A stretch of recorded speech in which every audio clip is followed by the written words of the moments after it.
Now I'm popping, ooh, they looking at me funny, ayy. I was in the rain, waiting for these sunny days. Made it through, you can tell me I don't love to say. On my way to that show, told them pipe down, I don't need no hoes. I've been out with my bros, even back then I knew I'd grow. Now I'm knocking down these doors, they keeping up when I switch. 안녕하세요, 서우토건입니다. 오늘은 그랜저 IG LPI 차량이죠. 차주 인터뷰를 시작해 보겠습니다. 안녕하세요. 서울 살고 있는 28살 그랜저 IG 차주 신경진이라고 하고요. 직업은 지금 병동에서 만 3년째 간호사로 근무하고 있습니다. 자, 이 차량 소개 부탁드리겠습니다. 이 차량은 그랜지 IG. 그랜지. 네, 그랜지. 네, 다시 한번 빨리 가겠습니다. 해가지고요. 네. 네, 이 차량은 그랜저 IG 19년식이고요. LPI 차량. 이 모델은 렌터카 모델이에요. 일반인 LPG 모델이 아니고 장기 렌트 출고한 차량이기 때문에 트림이 3가지가 있습니다. 모던 베이직, 모던, 그리고 익스클루시브 스페셜. 일반인 LPG 같은 경우는 모던이랑 익스클루시브 스페셜, 이렇게 2가지가 있거든요. 그래서 그거랑 비교한다면 같은 모던끼리 옵션 구성이 비슷해요. 지금 타고 있는 게 렌터카 모델의 중간 트림인 모던 트림. 그러니까 일반인 LPG 모델을 보면 깡통이죠. 자, 그러면 이 차량 장점 이야기부터 시작해 볼게요. 첫 번째 장점으로는 솔직히 그랜저 IG 얘기하면은 솔직히 우리나라에서 제일 많이 팔렸고 많이들 타고 다니고 도로가 가면은 너무 흔한 세단이기 때문에 기성세대라든지 남녀노소 할 거 없이 그랜저 하면은 다 알아주는 거. 요즘 같은 제네시스 뭐 이렇게 프리미엄 이제 브랜드가 많이 나오는 와중에도 좀 고급스러운 세단 이런 이미지. 두 번째 장점으로는 아무래도 당연히 뭐 누가 타보지 않아도 알 수 있는 뒷좌석 공간 넓이. 솔직히 뭐 신형이 조금 더 넓어졌다 그러고 동급이랑 비교하면 K7이 조금 더 넓다 말씀들 많이 하시더라고요. 근데 뭐 넓다 좀 좁다 할 거 없이 이 정도 뒷좌석 공간이면 솔직히 더 이상이 필요 없는 거 같아요. 사실. 그러면 넉넉한 실내 공간 장점으로 볼 수 있고 또 다른 장점 어떤 거 있을까요? 또 다른 장점은 신형이 나왔음에도 뿔리지 않는 디자인. 솔직히 막 세련됐다기보다는 질리지 않고 무난하고 흠잡을 데가 딱히 없어 보이는 약간 요 정도 느낌? 앞으로 향후 신형 그랜저 이후에 또 다른 그랜저가 나오기 전까지도 인기 많을 것 같아요. 또 다른 장점 또 어떤 거 있을까요? 그리고 이제 뭐 2.4 그랜저를 그 전에 한 6개월 정도 탔었기 때문에 그거랑 비교하자면은 과장 좀 못해서 다른 차라고 느껴질 정도로 일상 주행에 있어서 충분히 여유롭고 만족스러운 출력, 주행감. 솔직히 이거는 너무 논란의 여지가 얘기가 많은 게 동호회 같은 거를 보면은 2.4를 타는 분들이 3.0 타봤는데 뭐 크게 차이 없고 2.4 불편감 못 느끼겠다 이런 분들 많아요. 그게 출력이 저는 불편감이 없으면은 2.4도 충분하다고 생각이 되나, 적어도 그랜저 이 정도 급까지 왔으면 소나타급 정도 되면 몰라도 2.4 정도 출력은 솔직히 좀 불편하다. 그 2.4에서 따라오는 소음, 엔진 소음, 그게 그래도 뭐 한 2.4 정도 되면 시끄러봤자 얼마나 시끄러워도 휘발유지 않느냐라고 하시는 분들이 있을 텐데 한 달이라도 타보면 심해요. 진짜 심해요. 자, 그러면 또 다른 장점 어떤 거 있을까요? 아무래도 제가 19년식, 사실 IG로는 거의 끝물 그랜저를 가져온 것이기 때문에 요즘 현대차 이런 말 해도 되나? 결함 문제 좀 약간 이슈가 좀 많이 많잖아요. 그런 부분에 있어서 끝물이기 때문에 사실 뭐 잔고장이나 이런 거에 좀 걱정이 좀 덜한 부분. 8,000km 정도 탄 시점에서 제가 승계로 가지고 왔는데 그전 차주분도 딱히 뭐 정비사 들어간 적도 없다 그러고 고장 부분 전혀 없었다고 말씀해 주셨고, 제가 지금 가져와서 한 3,4,000km 정도 운행을 하고 있는데 그러면서도 전혀 실내 잡소음 하나도 없고 문제 전혀 따로 못 느끼고 있는 것 같아요. 내구성에 대한 장점을 느끼셨군요. 네네네. 자, 그러면은 단점 이야기로 한번 넘어가 보겠습니다. 단점을 얘기하면은 이거는 제가 세보레 이제 크루즈 차량을 소유했었기 때문에 더 크게 느꼈던 것이고, 또 추후에 임팔라 차량도 올해는 안 타봐서 크게 그걸 느끼진 못했지만 핸들 조향감 좋다라고 하죠. 좋다감? 이게 단점 5개 잡다한 거 다 합친 것보다 커요. 운전할 때 느껴지는 이질감은 가볍고 무겁고의 차이가 아니라 그냥 불안한 느낌? 고속주행에서 핸들 보정이 좀 더 많이 필요하고, 분명히 차체가 더 커지고 주행감이 안정적인데 그 전에 이제 세보레 크루즈 차량 같은 경우는 100km 넘어서까지도 솔직히 출력이 좀 부족하면 부족했다 뿐이지 주행 자체에 있어서는 굉장히 안정적이고 한 소정 이렇게 해도 편안했어요. 막 차선을 넘어갈 것 같은 코너링에서 불안감도 없고. 근데 그랜저는 그 불안감이 있어요. 가장 큰 단점으로 좀 다가오셨다고 말씀을 하셨는데 나머지 단점이랄 것도 안 되는 이게 가장 커요. 나머지는 어떤 단점이 있을까요? 아무래도 얘가 LPG 차량이다 보니까 트렁크에 LPG 통. 트렁크 공간.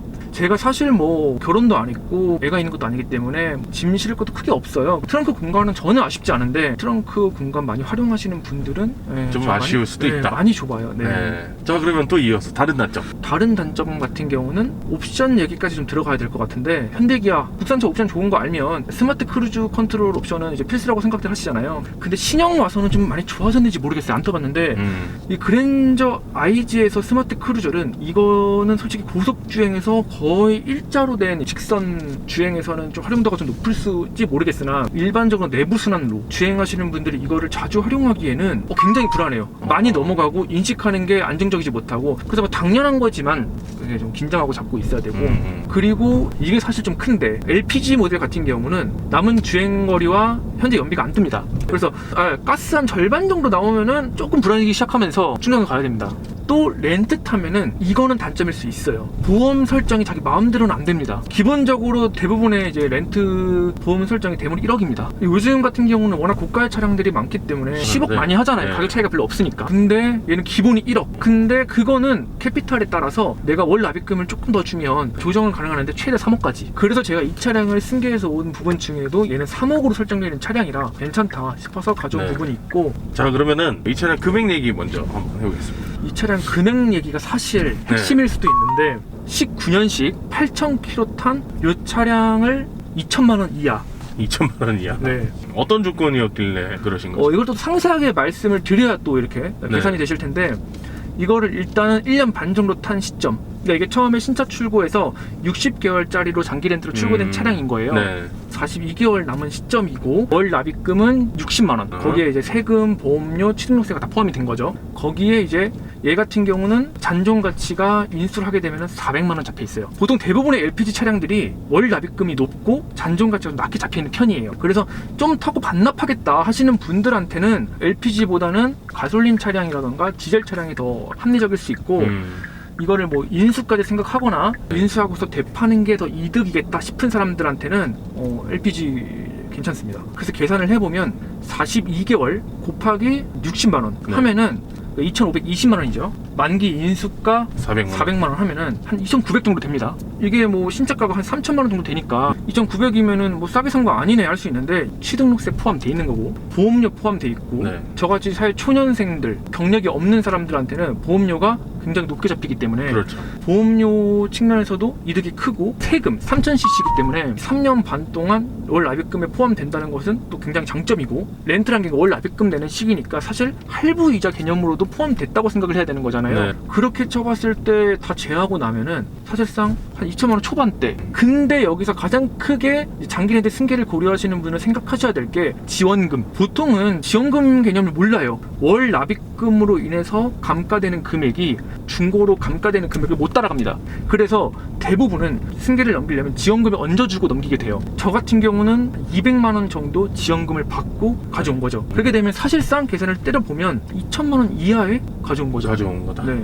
또 얘는 뭐 월납입금 50만에 뽑았네, 쟤는 똑같은데 60에 뽑았네, 차이가 나거든요. 대부분 그거는 캐피털마다 차이도 있지만 신용도에 따라 차이가 큽니다. 예를 들어서 그랜저가 내가 견적을 떼봤을 때는 월납입금 60만 원에 나왔는데 다른 사람이 올린 걸 보니까 똑같은 견적을 냈는데 월납입금이 50만 원인 거야. 그럼 이거 승계해서 가져오고 싶잖아요. 근데 그 50만 원에 떼인 사람은 신용도가 좋았던 거예요. 그만큼 더 이 사람보다. 그러면 승계할 때도 아무나 다 승계할 수 있는 게 아니거든요. 신용도가 그 사람과 비슷하거나 더 좋아야 승리됩니다. 조건이 맞춰져야. 네네네네. 그래서 보통 보면은 굉장히 조건이 좋은 차량 같은 경우는 많은 사람들이 연락을 하겠죠. 이제 나한테 승계 넘겨라. 근데 많은 사람들이 따져보지도 않고 신용도 따져보지도 않고 그냥 다 한번 심사를 넣어봤는데 다 이제 거절당하고, 심사 결과가 또 바로 나오는 게 아니에요. 차주는 더 빨리 넘기고 싶은데 또 심사가 한 번 여러 명 볼 수도 없습니다. 서로 간에 이제 확실하게 어느 정도 되겠다 싶은 사람과 거래를 하는 게 빠르죠. 그래서 처음에 최초 차주가 신용 몇 등급에 계약을 했는지, 어떤 조건으로 했는지 어떤 알아보셔야겠네요. 자, 그러면 다른 질문 드려볼게요. 이 차량을 타고 다니시면 주위의 반응이 어떠신지. 주위의 반응은 솔직히 이래요. 제가 아무래도 차이가 있겠지만 그래도 평균적인 20대 직장인 초봉에 비해서는 간호사들이 조금 더 받는 편이란 말이에요. 네. 그러다 보니까 동기를 보면 차 뽑는 친구들이 굉장히 많아요. 네. 일찍이. 그래서 주위에서 이제 말하는 것을 보면 조금 더 번다고 하더라도 그래도 네. 그랜저급은 과하다 이런 말이 많은데, 그럼 제가 이렇게 말하죠. 또 아니 2천도 안 주고 뽑았는데 아반떼 값도 안 주고 뽑았는데 네. 과하다라고 할 게 없죠. 와, 오늘 아반차 갖고 나왔니? 뭐 아빠 차 타고 나왔냐? 이런 거.